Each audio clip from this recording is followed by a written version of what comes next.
Ada orang mendakwa bercakap dengan Allah.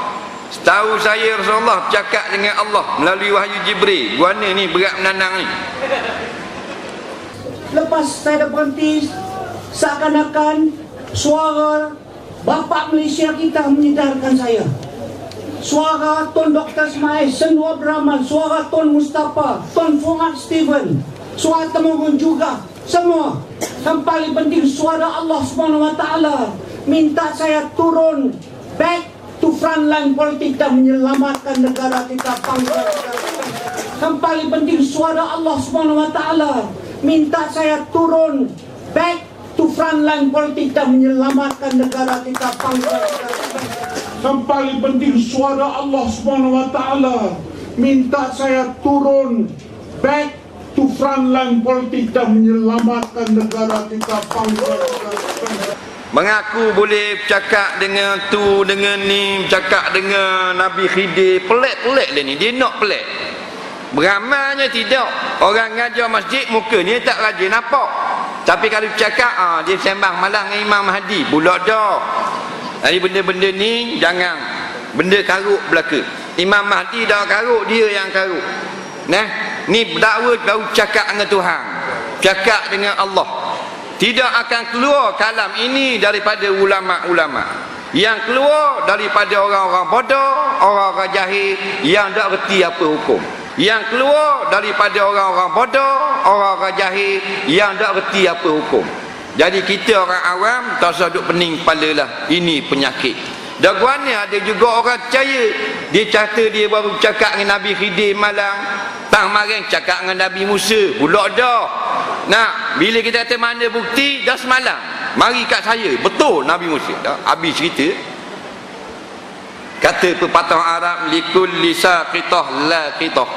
Tiap-tiap buah yang gugur mesti ada orang kutip. Faham? Kita jalan-jalan tengok buah pelang. Buah pelang kita ambil tengok, ada ulat. Kita ambil. Kita buang semula, tapi ada orang kutip.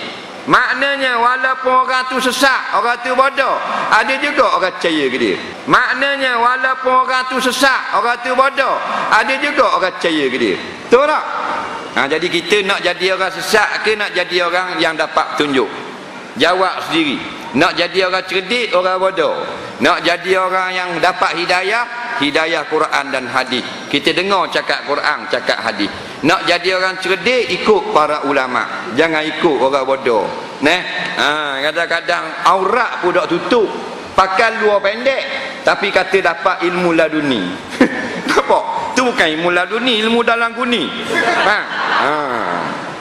Yang paling penting suara Allah SWT minta saya turun back to frontline politik dan menyelamatkan negara kita, bangsa kita.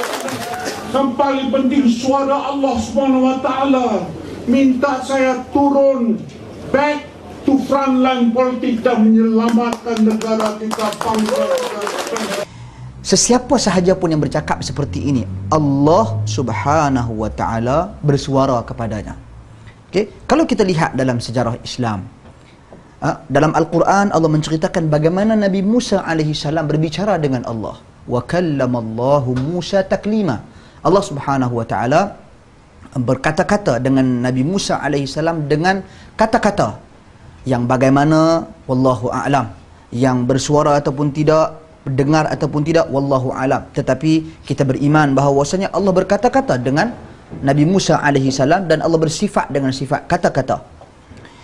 Dan Nabi Musa alaihi salam yang mendengar kalamullah azza wa jal, menerima wahyu, diperintah oleh Allah Subhanahu wa taala untuk naik ke gunung ataupun Jabal Tur, Jabal Sina, ataupun dipanggil sebagai Jabal Sinai kalau di Mesir pada hari ini, di mana beliau berkata-kata, beliau berbicara dengan Allah Subhanahu wa taala secara langsung. Itu zaman Nabi Musa.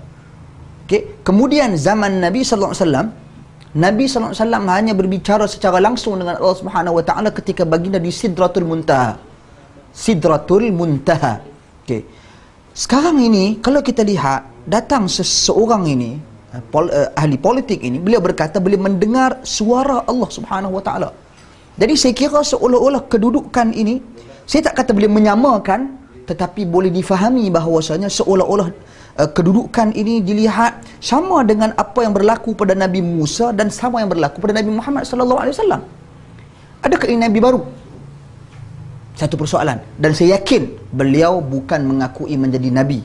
Tetapi apa yang berlaku secara realitinya, pengakuan dan kata-kata seperti ini, sama ada kata Allah perintah kami ke Putrajaya, Allah Subhanahu wa taala perintah bersuara kepada saya untuk ni. Sekarang ni zaman menyampai wahyu dah tamat, dah tutup. Dan Nabi Muhammad SAW adalah penutup bagi segala Nabi dan Rasul. Tidak ada lagi wahyu. Maka saya katakan di sini, kalau sekiranya kita nak berpolitik pun, turunlah berpolitik.